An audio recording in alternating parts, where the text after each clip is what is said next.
Hey, welcome to Crossroads. My name is Hannah. And I'm Kyle, and we are here to guide and equip you for the adventurous life that God has made you for. Now, this week has had, a lot of crazy stuff happen.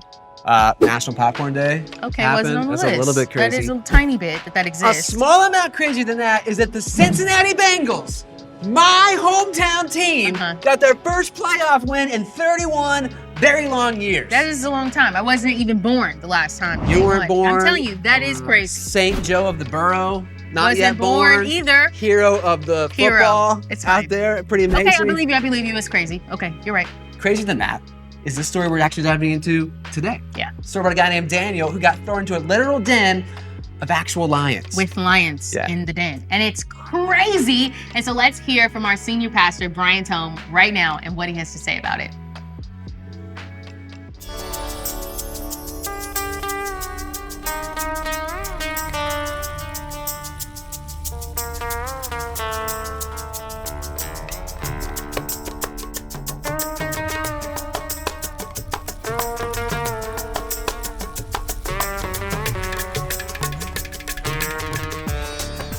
The book of Daniel is a story of a faithful man and the unmatched power of God.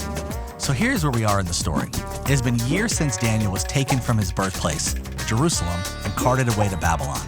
And a lot has happened in those years. He was favored by the king, interpreted dreams, got promoted, saw his friends get promoted, saw those same friends be sentenced to death but survive, and even saw kings come and go, and just when maybe he thought he saw it all, in his older age, things get interesting. Although he hasn't seen his home in years, he has remained faithful to his home, its ways, and his God. Today we explore his story, his faithfulness, and what it means for our life.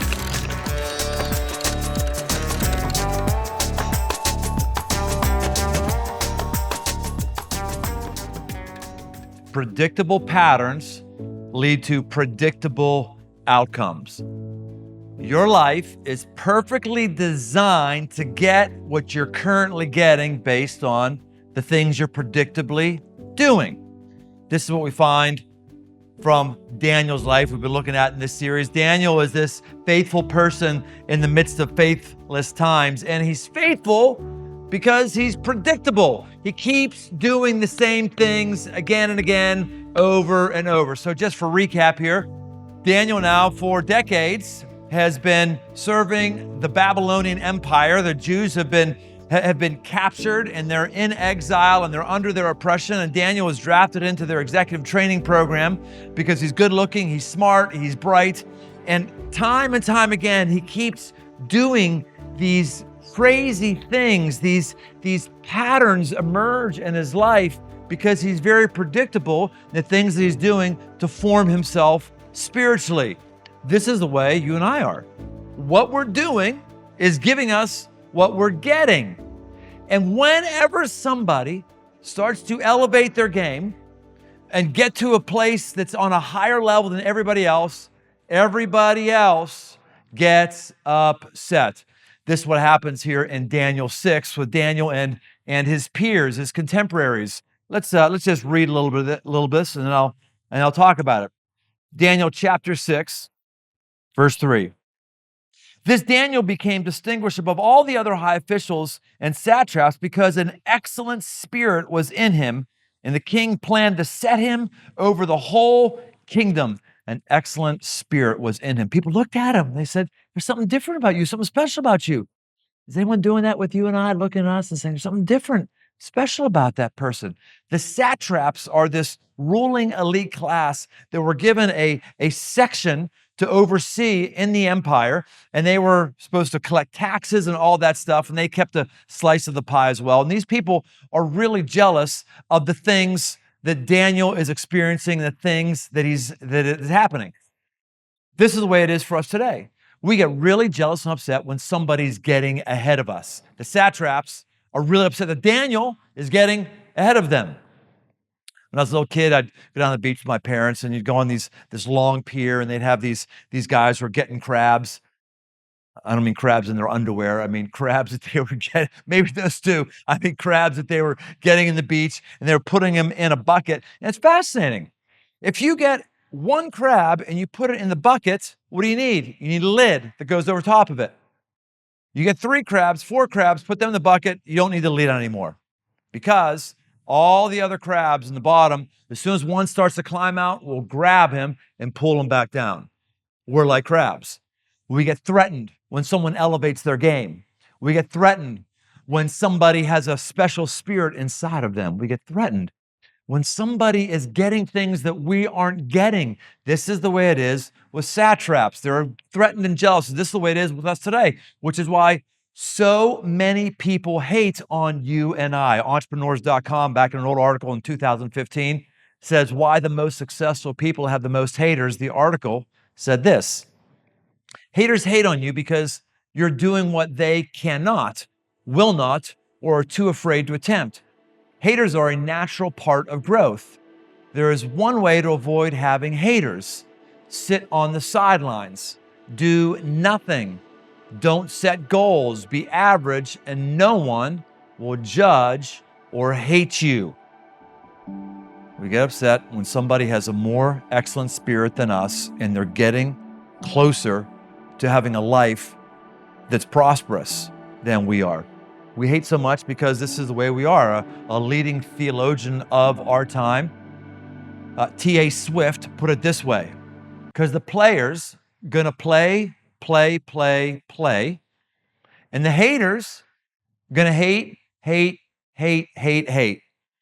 Baby, I'm just gonna shake. I shake it off. Woo-hoo-hoo.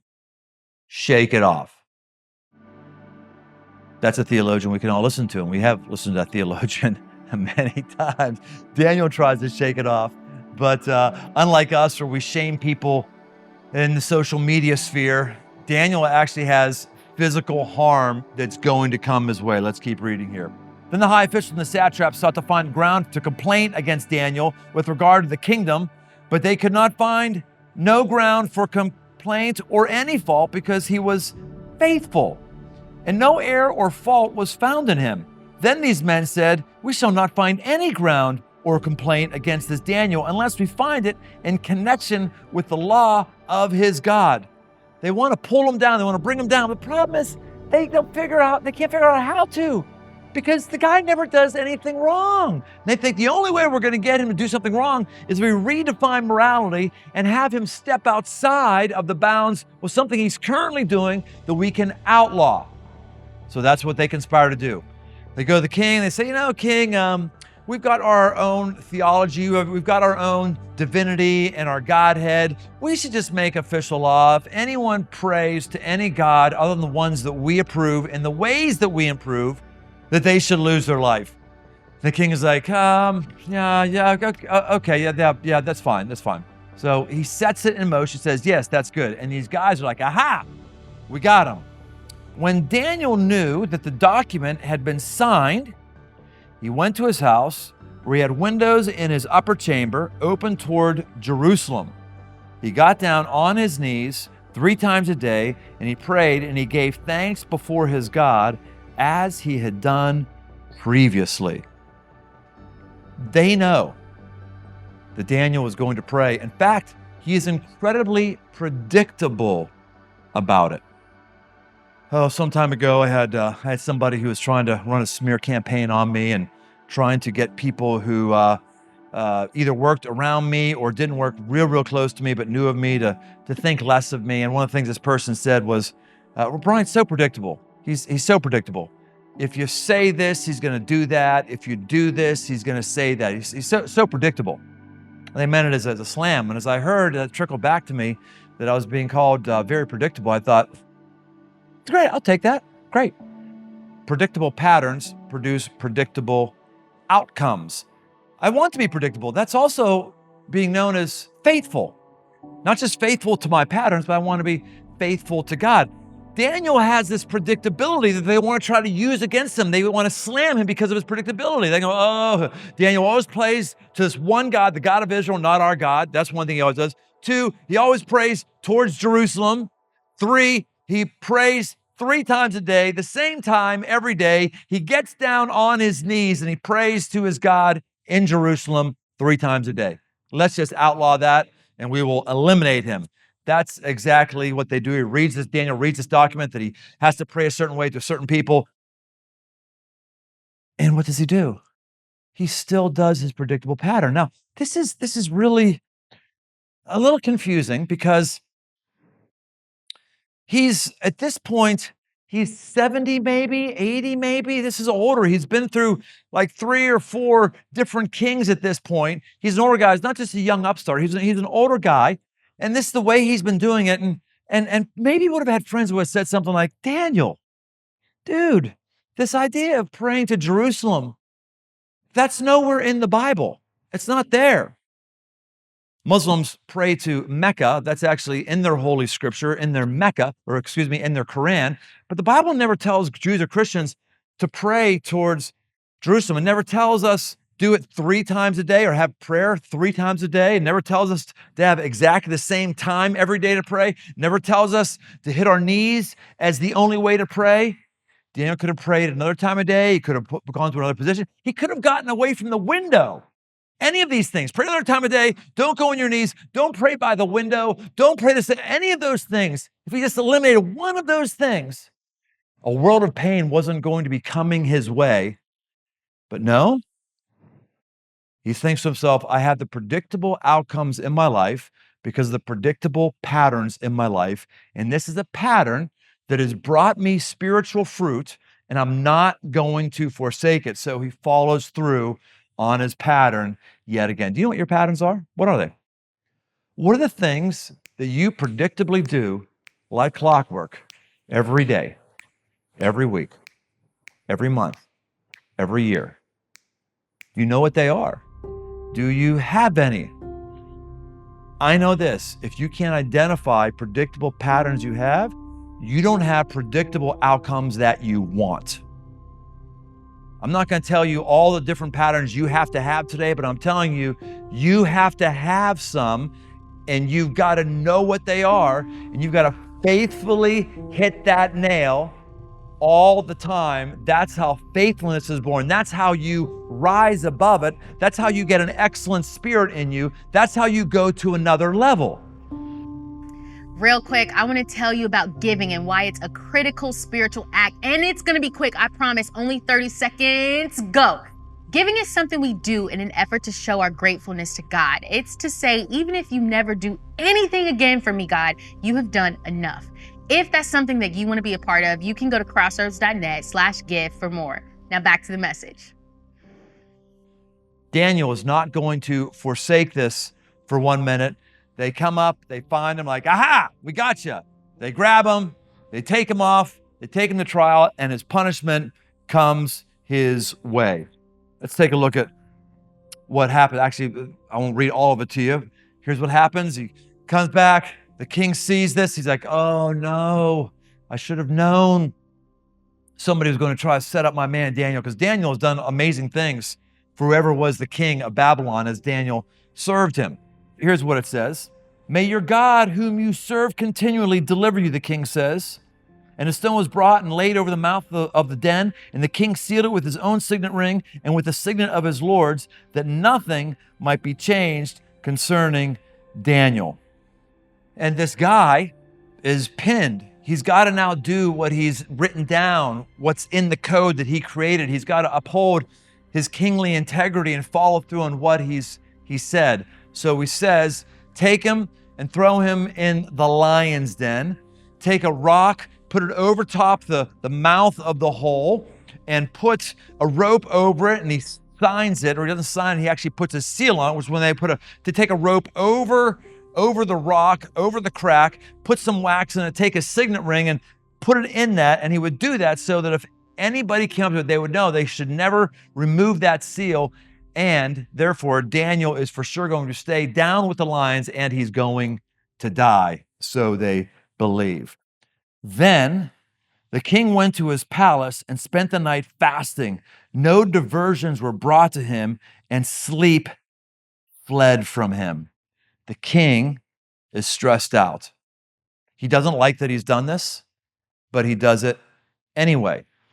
And he doesn't sleep well. No diversions are coming to him. In other words, he says, hey, my normal entertainment, I don't want my normal entertainment. Don't bring it my way. I'm just freaked out and I can't sleep. I'm beside myself. He doesn't like he's been set up and that his buddy, spiritual buddy, the person who's brought him spiritual value, Daniel, is now going to be dead. And the story continues. Then at the break of day, the king arose and went in haste to the den of lions. And he came near to the den where Daniel was. He cried out in a tone of anguish. The king declared to Daniel, "O Daniel, servant of the living God, has your God, whom you serve continually, been able to serve you from the lions?" This comes up a couple times in this chapter. Who you serve continually. Daniel's God, who he serves continually. He has a predictable pattern of serving his God continually. He does it like clockwork. Now, I'll tell you one of the frustrating things about this chapter is there's some things in the Bible that I want to know that it won't tell me. It tells me he's put in the lion's den. This isn't a den that's out in the wild where they all say, "Oh, here's where the lions are in this cave. We're going to go out there. We're going to put the stone there." No. Later on, it talks about throwing them down into the lion's den. This is a torture chamber that the Babylonians have dug out a pit, and they just throw people in there. It's easily accessible. You know where it is. You can just go in there, and you see where the lions and you see all the bones, and there's where we throw people to get munched. Daniel was thrown in there, stone put on top of it, and what I want to know is this.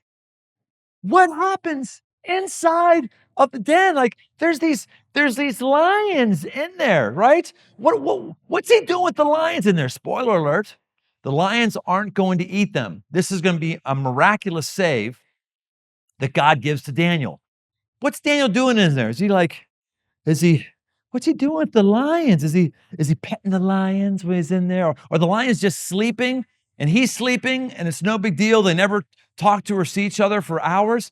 Or is Daniel petting them? Is he going to, "Oh, my own little lion. I will love him and hold him and squeeze him and pet him because he's my own little lion"? Is that what Daniel's doing with the lion? What is going on in there? We don't know. I'd love to know. Point of this story isn't the lion. It's actually the king who's pacing, the king who can't sleep, the king who doesn't want his normal form of entertainment, the king who first thing in the morning rolls away the rock, says, "Daniel, are you okay? The king, the ultimate king, your God, whom you serve continually, he saved you." The king who doesn't share the spirituality of Daniel wants to know how Daniel's doing because Daniel has offered value to him and other kings before him. Daniel has told them dreams. Daniel has given them interpretations to dreams.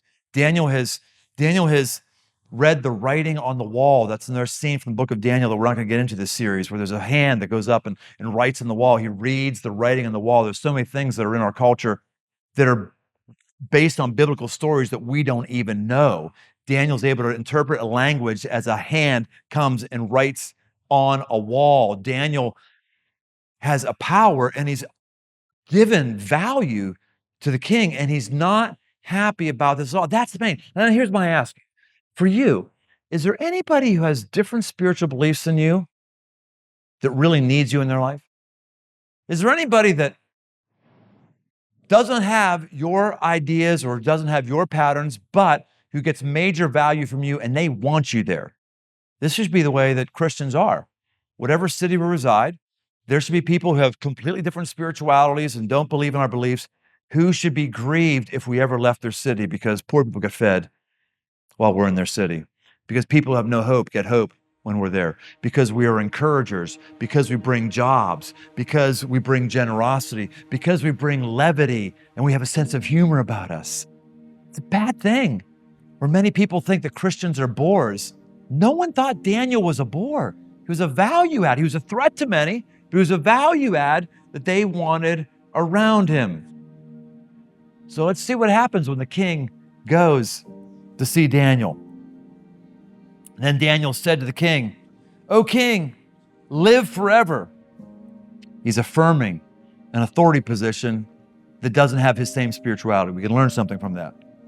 "My God has sent his angel and he shut the lions' mouths and they have not harmed me because I was found blameless before him and also before you, O king, I have done no harm.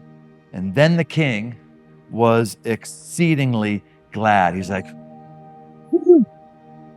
I need you in my life and in this kingdom. That's the value that you and I should bring. And then the king goes immediately from thankfulness that Daniel's here to flip-flopping over and wanting vengeance for the people who put them there.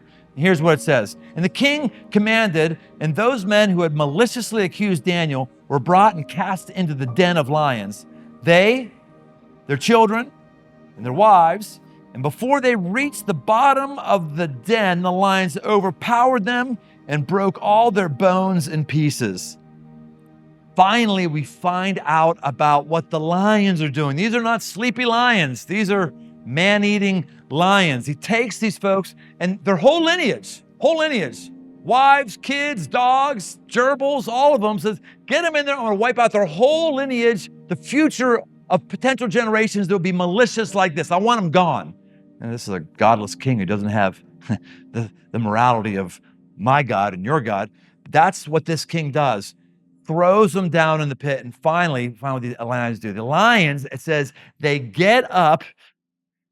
If I were king of the forest, not prince, not duke, but king. Name that movie. What was that movie? Come on. Wizard of Oz, come on. Every real American knows Wizard of Oz, doesn't matter how old you are. These lions, as bodies are falling down, before the bodies hit the ground, they snatch them out of the air, break and eat them, break their bones and start munching on them. These are hungry lions, probably because God was keeping them from eating Daniel. They're like, oh man, something kept me from eating a human being just a couple hours ago. Not now. I got to get them while I can. And these people get their fill. What I love about this story is really not about the lions. It's also maybe not about Daniel, but it's about how God does a new thing in the heart of the king. The king, in essence, gets converted, or at least gives the best spiritual verbiage he could in talking about the one true God. Here's what he says. For he is the living God, enduring forever. This is the king saying this. His kingdom shall never be destroyed, and his dominion shall be to the end. He delivers and rescues. He works signs and wonders in heaven and on earth.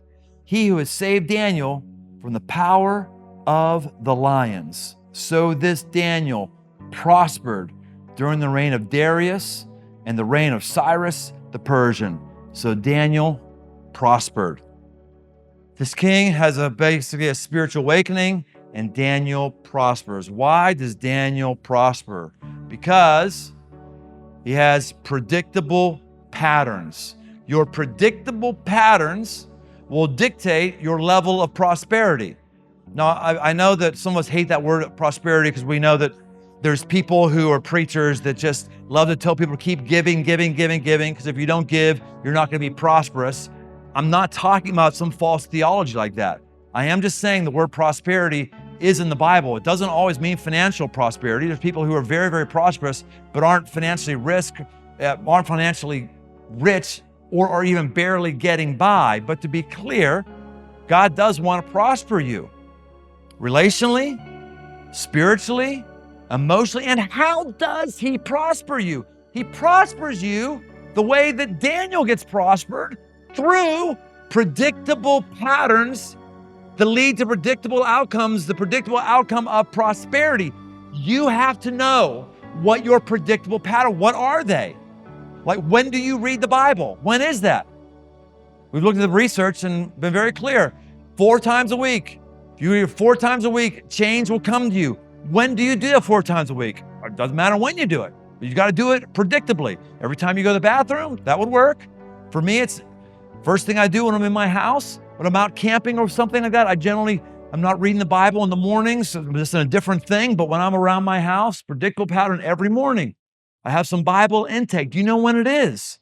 Do you know when it is? Your predictability of how you give. I had a little extra money I got recently. I did an outside speaking engagement, and they send me a check. And what do I do? My first predictable pattern is I give God the first fruit. So I turn around, give him the first 10%. The Bible tells me to do that, and it's what I've been doing for a long, long time. It's a predictable pattern that brings a predictable outcome and level of prosperity to me. Do you know when you connect with your girlfriend? Do you know when you connect with your boyfriend? Do you know when you have meaningful conversation? Do you know when you pray with your spouse? Do you know when you tell your kids precepts about God? Well, if you just have a value to generally do it, you're generally not going to do it. You have to know it's at the dinner table. It's on Saturday mornings. It's a this, is that. What are the predictable, you have to know your predictable patterns to have predictable outcomes of prosperity. And one we're doing and elevating here this year at Crossroads is the Bible Challenge. Get into the Crossroads app or open up your paper Bible. Do it 4x a week. Journal there. See what the rest of us are doing and grow from the rest of us and build into the rest of us by giving us your insights. And you'll find you're going to get into a predictable pattern that's going to give you a predictable outcome of having a prosperous life. That's only what God wants from you. It's what God wants for you. And it's what Daniel had. And I'm going to remember that. Predictable habits is what dictates your prosperity. That's super good. And that's what Daniel had. That's absolutely. And that's what we're doing as a community. We're calling it the Bible Challenge. And whether this is your first time watching, your 1000th time, doesn't matter. You can jump in with us. Here's what you need. The Crossroads app, which is completely free. This app lets you and me and Hannah and everybody else in the community read the same chapter of the Bible and journal about it together. You just click right here and you can. You already did yours today. I did do mine today. I didn't do mine yet, but I'm going to do it.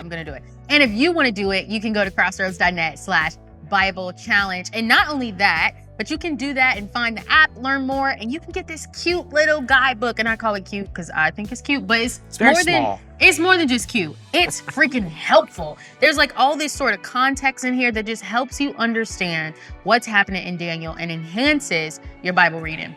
Okay, Crossroads, we are in your corner. If we can help you in any way, please don't hesitate to reach out. You can email me directly, kyle.ranson@crossroads.net. We'd love to pray for you if you have anything going on in your life or whatever else you need. Let us know. We're here for you. We'll see you next time. There is a way that leads to life. It's not the paved path, well lit, well traveled, known. It's the ancient path, narrow, forgotten, wild. Few are willing to walk it. But those who do find what they've been searching for. Be one of them. Walk the way that leads to life and find faith in a faithless world, happening now in the Crossroads Anywhere app. Hey, if you enjoyed that, we don't want you to miss anything. And the best way to do that is to subscribe right here, right now. Or if you want to keep watching, we made this playlist just for you.